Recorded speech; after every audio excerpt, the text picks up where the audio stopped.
मैं आपका धन्यवाद कर दूं। मैं 13 से आज तक 12 साल में पहली बार पॉइंट ऑफ ऑर्डर किसी सदस्य ने किया और स्पीकर ने उसको आज्ञा दी। ये 13 साल का मेरा पहला अनुभव है, इसके लिए आपको बधाई। वैसे तो आपने मुझे बोलने का मौका दिया। इसमें मैं आपको शर्मा जी ये बताना चाहता हूँ, नहीं, फिर मैं डिरेल हो अगर जाऊंगा। पॉइंट ऑफ ऑर्डर होगा किसी सदस्य की तरफ से तो ऐसा है, मैंडेटरी स्पीकर को सुनना ही होगा। नहीं सुनना तो होगा, लेकिन सुनते नहीं थे, इसी का मैं उल्लेख कर रहा हूं। अब मैं कहना ये चाहता हूं, अध्यक्ष जी, हम तो अखाड़े में जब जब रियाज करते थे 50-50, 60-60 पहलवान से एक साथ रियाज करते थे, और आज यहाँ चिड़ी का बच्चा नहीं है। ऐसे में बिना बैकग्राउंड के, बिना हा हुल्ला के मुझे बोलना ऐसा लग रहा है बगैर नमक मिर्च के खाना आप मुझे खिला रहे हो, जो कि मुझे बिल्कुल बेस्वाद लग रहा है। आज बहुत दिनों से बहुप्रतीक्षित कैग की रिपोर्ट, जिसके लिए पूरी दिल्ली बड़ी बेसब्री से इंतजार कर रही थी। एक ठाकुर साहब पेश कर दी है, इसके लिए इस नई नवेली सरकार और इसके मंत्रियों का बहुत बहुत धन्यवाद। आज मैं कहना चाहता हूं, अभी तो इब्ताए कैग है, केजरीवाल रोता है क्या? आगे आगे देखिए होता है क्या। तो दोस्तों, अभी तो शुरुआत है, ये तो पहला चैप्टर है। तो आज हम आबकारी नीति के ऊपर सब लोग बात करने के लिए आज एकत्र हुए हैं। महात्मा गांधी, जो कि इस देश के राष्ट्रपिता हैं, उनका कहना है कि शराब शरीर और आत्मा दोनों का नाश करती है। ये उल्लेख बहुत प्रमुखता के साथ किया गया है, लेकिन केजरीवाल जी ने दिल्ली की जनता के शरीर और आत्मा दोनों का जो नाश और सर्वनाश करने का जो कुप्रयास किया है, उसकी मैं कड़े शब्दों में निंदा करता हूं। दूसरा, हमारे संविधान के डायरेक्टिव प्रिंसिपल में ये लिखा गया है कि आबकारी शराब मद्य को डिस्करेज करना है, प्रोत्साहित नहीं करना है। तो केजरीवाल और केजरीवाल के गैंग ने शराब को प्रोत्साहित किया, और ये जो प्रोत्साहन उसने किया, ये कहीं ना कहीं बाबा साहब अंबेडकर के विचारों पे उसने कुठाराघात किया।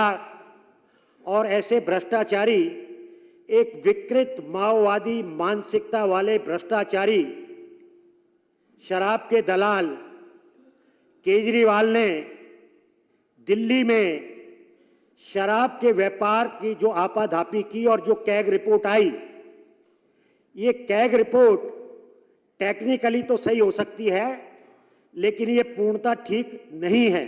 उसका एक कारण है कि ये जो सरकारी तंत्र और बाबू है ना, इनकी एक लिमिटेशन होती है। ये जो 5 से 12 हुआ, और उसमें 6% का जो बैक हुआ, किक बैक, उस किक बैक के अमाउंट को यदि हम जोड़ेंगे तो ये 2000 में एक बिंदी और लग जाएगी। तो इसलिए ये घोटाला, जो कैग की रिपोर्ट 2000 इंगित कर रही है, ये 2000 अरे एक ही बात है यार, 2000 नहीं, ये 20,000 करोड़ का है। केजरीवाल जी ने उपराज्यपाल कैबिनेट की मंजूरी लिए बगैर इस लीकर पॉलिसी को लागू किया, ये सभी सदस्यों ने यहां बताया। कोविड में जब लोग ऑक्सीजन दवाई के लिए त्राहिमाम कर रहे थे, ये पता नहीं था किस घर से कौन कब विदा हो जाएगा। उस वक्त ये नृशंस शासक इस पॉलिसी को न केवल बना रहा था, बल्कि पॉलिसी से पहले उसके मसौदे को बेच रहा था। जैसा कि मुझसे पहले बताया, ओबराय होटल में उसमें भ्रष्टाचार तो जिस दिन मसौदा बना और उस मसौदे के अंदर जो उलट पलट हेर बदल जो लाइनें चेंज हुई, उसके भी पैसे वसूल किए गए। दुकानें खोली, एक एक आदमी ने 54 दुकान खोल ली। शराब माफिया है। इस रुपए के अंदर जो 2000 करोड़, एक चीज और नहीं है। हमारे यहां मेरी विधानसभा में बहुत संपन्न लोग रहते हैं। हजार हजार करोड़ रुपए के जो मालिक हैं, उनकी अगर मैं लिस्ट बनाना चाहूं तो मैं लिस्ट बना नहीं सकता।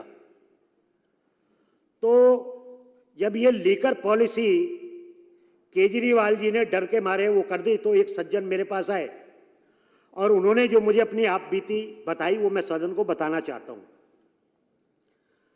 इस सरकार का एक दलाल उसके पास पहुंचा और शराब की दुकान के लिए उसको अप्रोच किया। उस व्यक्ति ने अपना और अपने साले का मकान बेच दिया और मकान बेच के कच्चे में जो पैसे आए वो शराब की दुकानें लेने के लिए इनको रुपए दे दिए। उसको दुकान मिल गई। अब उस दुकान पे उसकी जो पैसों की रिटर्न थी, उसमें आने में कुछ समय लगता। उससे पहले हा हुल्ला मच गया। दुकान ज्यादा दिन चली नहीं, दुकान बंद हो गई, कच्चे पैसे उसके डूब गए। अब वो सर पीट के बैठा, पक्के में तो पैसे दिए नहीं। तो ये कच्चे में जो ट्रांजैक्शन हुई है, ये 2000 करोड़ रुपया जो है, ये तो फेस सेविंग है। 2000 करोड़ रुपया नहीं है, ये तो हजारों हजार करोड़ रुपया है जिसकी बेईमानी हुई है। दूसरा, इन्होंने एक गुनाह और किया है। ये जो शराब की दुकानें हैं, शराब की दुकानें, ये फिल्मों के अंदर जो मद्रासी फिल्में हैं उसके अंदर भट्टियां चलती हैं। उन भट्टियों की उनकी फिल्में देख देख के केजरीवाल ने एक बड़ा कदम उठाया। उसने कहा भट्टी चलाने की बजाय, अवैध शराब बेचने की बजाय, बड़े बड़े शराब के निर्माताओं को खरीद के नकली शराब, बिना एक्साइज की शराब और खुद टेस्ट कर करके ऐसी शराब उनने लोगों को देनी चालू कर दी। और उसके अंदर किसी कायदे कानून नियम का उसने पालन किया नहीं। मंदिर मस्जिद गुरुद्वारे को छोड़ा नहीं। चलो मंदिर मस्जिद गुरुद्वारे भी देखे जाएं। इकोनॉमिक वीकर सेक्शन जहां जे क्लस्टर है, आबकारी पॉलिसी कहती है कि आप वहां दुकान खोल नहीं सकते, क्योंकि वहां इकोनॉमिक वीकर सेक्शन को हमने इस शराब से दूर रखना है। यह सरकार की एक घोषित नीति है। लेकिन उन्होंने जे क्लस्टर के बाहर भी न केवल शराब की दुकानें खोली, उनको प्रोत्साहित किया, एक के ऊपर एक शराब दी। और जब एक के ऊपर एक शराब दी, जो आदमी 3 पैक पीता था उसने 6 और 6 से 9 पैक पीने चालू कर दी। अब हुआ क्या? दिल्ली में लाखों लोग, उनकी किडनी और फेफड़े खत्म हो गए। आज यदि मैं बात करूं, दिल्ली में जितने डायलिसिस सेंटर हैं, दिल्ली या दिल्ली एनसीआर में, क्योंकि एनसीआर वाले भी ये दारू पीने आ जाते थे, जितने डायलिसिस सेंटर हैं और जितने लोगों ने डायलिसिस करानी है, उन पे लोगों का नंबर नहीं आता। तो लाखों लोगों की किडनी और फेफड़े जलाकर खराब करने वाले केजरीवाल ने ये जो कार्य किया है, इसके लिए एनसीआर, दिल्ली की जनता इसे कभी माफ नहीं करेगी। और मैं आपके माध्यम से ये कहना चाहता हूं कि ये जो सदन के अंदर जो बार बार चिल्लाते थे, हम दिल्ली के मालिक, हम दिल्ली के मालिक, हम दिल्ली के मालिक हैं, तो ये पागलपन का इनका बुखार उतर गया। अब तो ये माली भी नहीं है। दिल्ली और नई दिल्ली की जनता ने इनको उठा के कूड़े के ढेर पे डाल दिया है। और कूड़े के ढेर पे ये इस तरीके से पड़े हुए हैं जैसे 4-4, 5-5 बोतल पी के कोई आदमी मस्त मस्त पड़ा होता है। तो इस तरीके से आज ये कूड़े के ढेर पे पड़े हुए हैं। दिल्ली की आबकारी की नीति, केजरीवाल के गैंग को मुबारक। जय हिंद, जय भारत। सूर्य प्रकाश खत्री।